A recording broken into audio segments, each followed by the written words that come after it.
Assalamualaikum warahmatullahi wabarakatuh. Perkenalkan, saya Iin Indriawati. Di sini saya akan mencoba menjelaskan mengenai kelas Chondroichetes. Baik, langsung saja. Kelas Chondroichetes ini merupakan golongan vertebrata kelas rendah.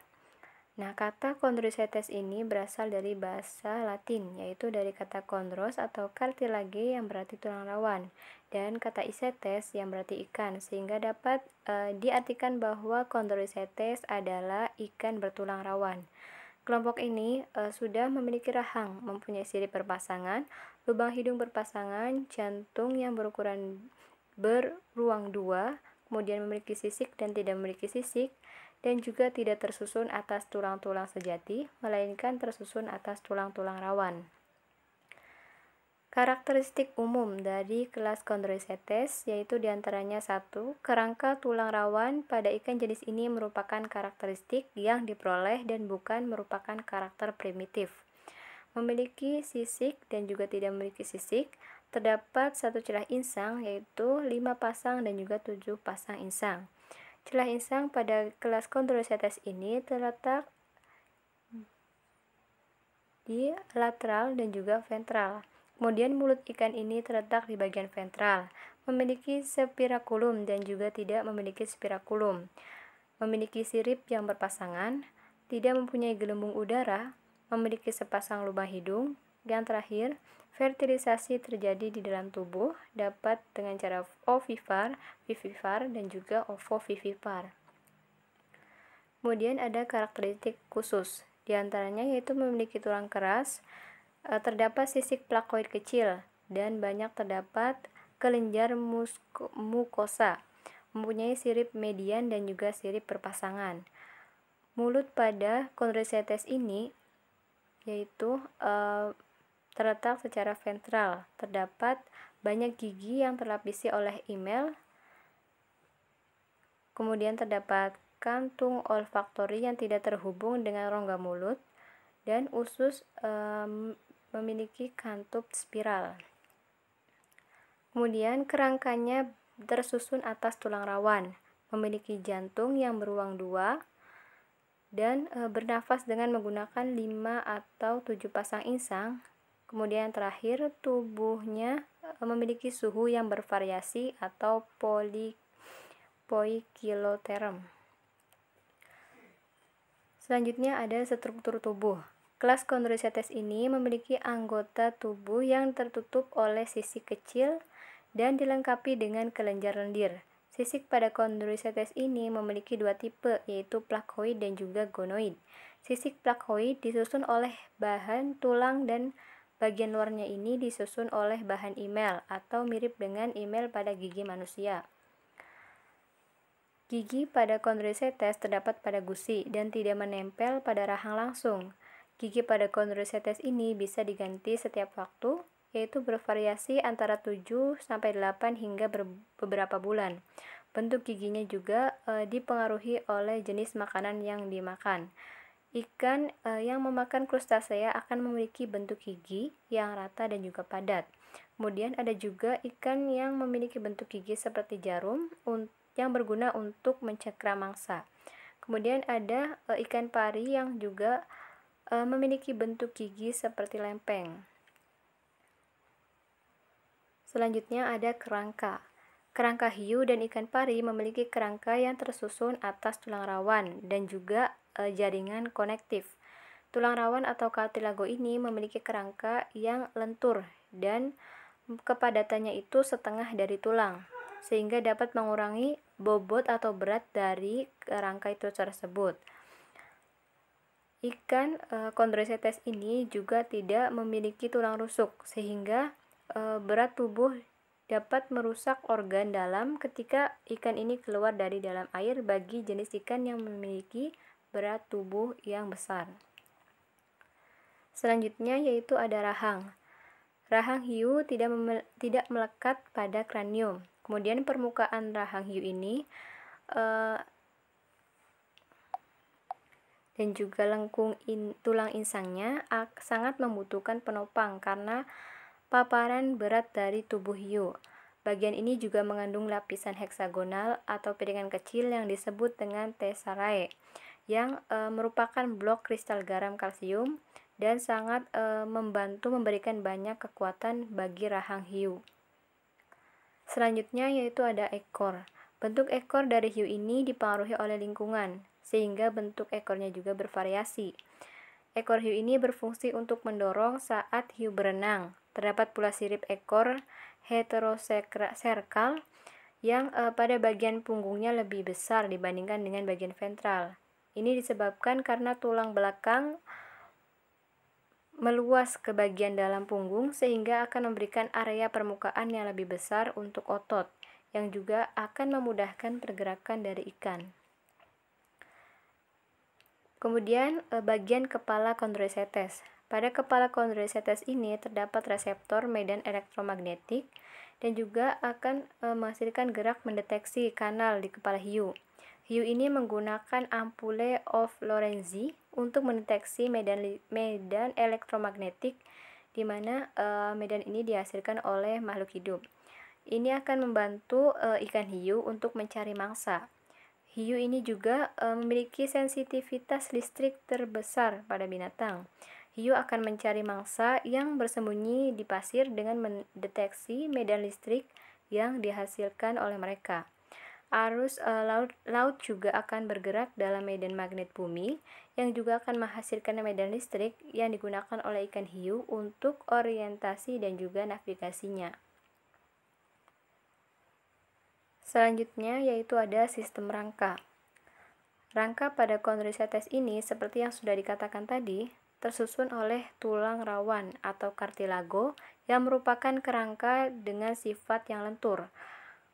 Kemudian kerangka ini juga memiliki kepadatan setengah dari tulang.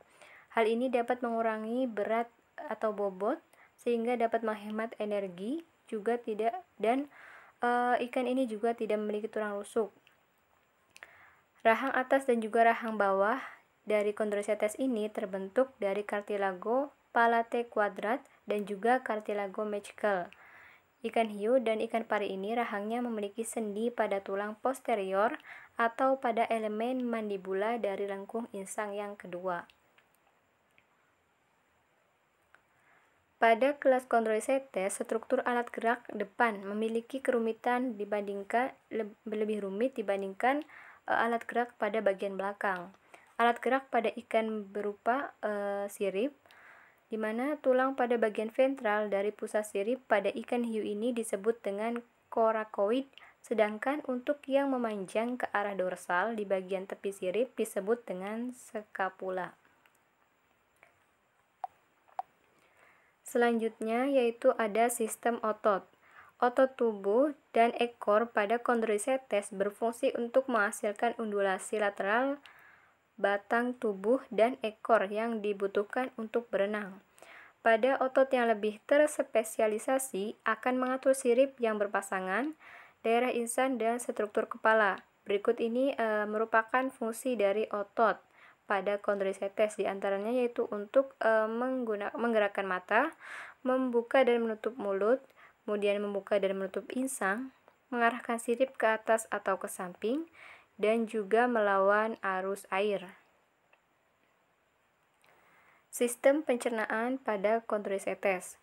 Chondroichetes ini memiliki sistem pencernaan yang dimulai dari mulut, kemudian faring, esofagus, lambung, dan juga usus yang bermuara pada anus. Esofagus ini mengarah ke arah lambung.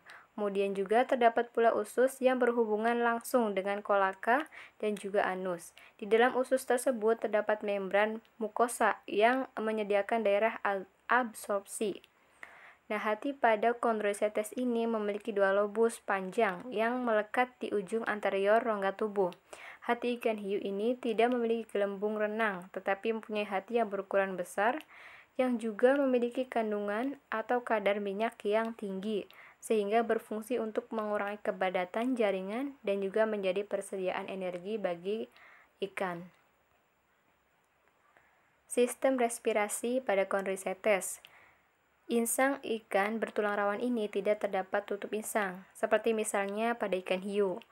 Rongga Rongga mulut menjadi tempat masuk dan juga keluarnya udara yang disebabkan oleh perubahan tekanan pada rongga mulut, yang juga ditimbulkan oleh perubahan volume rongga mulut akibat dari gerak naik turun rongga mulut. Kemudian ikan pari ini melakukan respirasi dengan menghalau air ke dalam mulut dan menekan keluar dengan kekuatan menutup mulut melalui celah insang dan juga spirakel. Insangnya terdiri dari banyak pembuluh darah dan juga filamen. Selanjutnya yaitu ada sistem sirkulasi dan juga indera. Jantung pada kondrosetes ini terdapat di bawah sekitar insang yang terdapat dalam sebuah kantung perikardium yang terdiri atas sinus venosus, kemudian ada antrium, aorta ventral, dan conus arteriosus. Dari sini darah kemudian melalui aorta ventral dan terdistribusi ke kapiler insang, kemudian dikumpulkan di aorta dorsal. Sistem indera pada kondrosetes ini terdiri dari cekungan hidung, mata, organ auditorium, dan juga gurat sisi. Selanjutnya ada klasifikasi dari kondrosetes. Bisa dilihat di sini ada ordo dalam kondrosetes.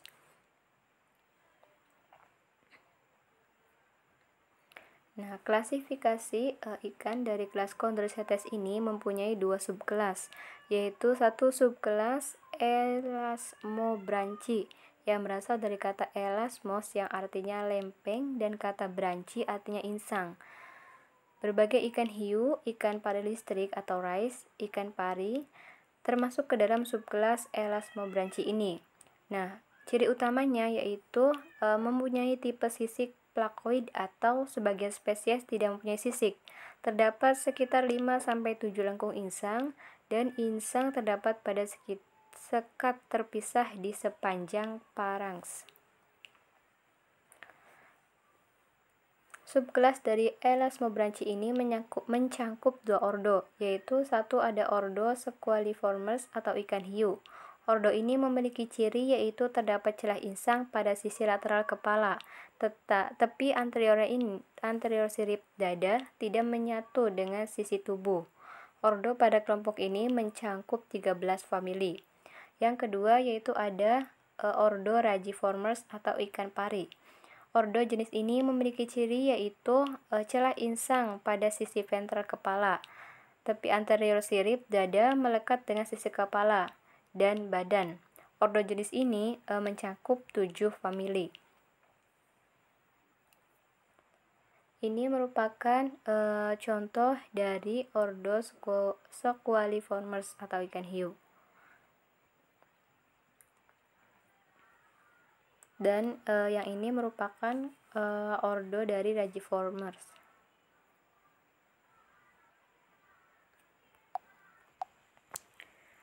Ini merupakan ikan pari manta, di mana ciri dari pari manta ini adalah sepasang tanduk yang ada di depan dekat mulut.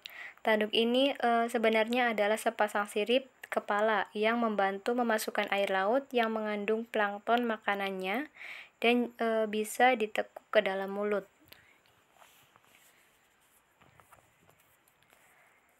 Selanjutnya yaitu ada subkelas Holocephali. Holocephali ini berasal dari kata holo yang artinya seluruh dan cephala yang berarti kepala. Nah, jadi dapat diartikan bahwa Holocephali adalah ikan dengan kepala lengkap. Salah satu contoh dari subkelas ini adalah Chimaera atau ikan tikus, dan ada pula yang menyebutnya dengan ikan hiu hantu atau ghostfish.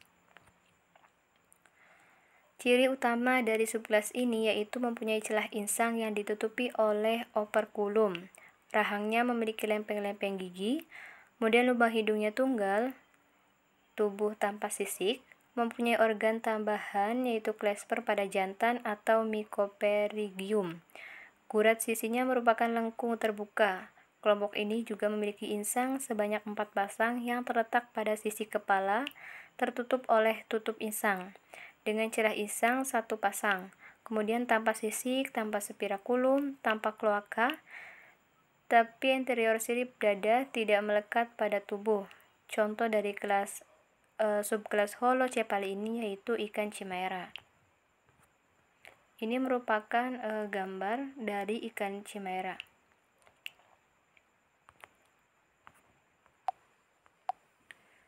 Chimera ini memiliki ciri yaitu memiliki mata yang besar, kemudian bisa dilihat sayapnya ini menyerupai sayap burung dan memiliki gigi yang pipi untuk menggilas makanannya. Selanjutnya yaitu ada peran dari Chondroichetes. Peran Chondroichetes yang pertama yaitu sebagai bahan makanan. Ikan pari merupakan ikan yang banyak ditangkap di lautan untuk menjadi bahan makanan. Ikan pari ini dapat diolah dengan dibakar atau digoreng. Tulang ikan pari juga bersifat lunak karena tidak terdiri dari tulang rawan, berbeda dengan ikan yang lainnya. Kemudian yang kedua berperan sebagai penjaga keseimbangan ekosistem. Ikan bertulang rawan banyak menjadi pemangsa puncak, sehingga populasinya sangat berperan dalam menjaga keseimbangan ekosistem. Kemudian yang ketiga yaitu berperan sebagai atraksi wisata. Ikan-ikan bertulang rawan dapat berukuran raksasa, seperti misalnya hiu paus dan juga parimanta. Kedua spesies ini sebenarnya bisa menyerang manusia, tetapi bisa juga berenang bersama dengan penyelam. Kedua spesies ini merupakan atraksi wisata laut yang banyak diminati masyarakat. Kemudian yang terakhir yaitu berperan sebagai bahan kerajinan.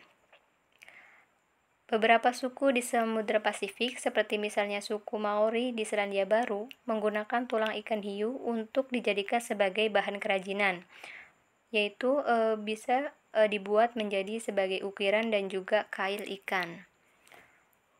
Baik, mungkin itu saja yang bisa saya sampaikan. Kurang lebihnya mohon maaf. Wassalamualaikum warahmatullahi wabarakatuh.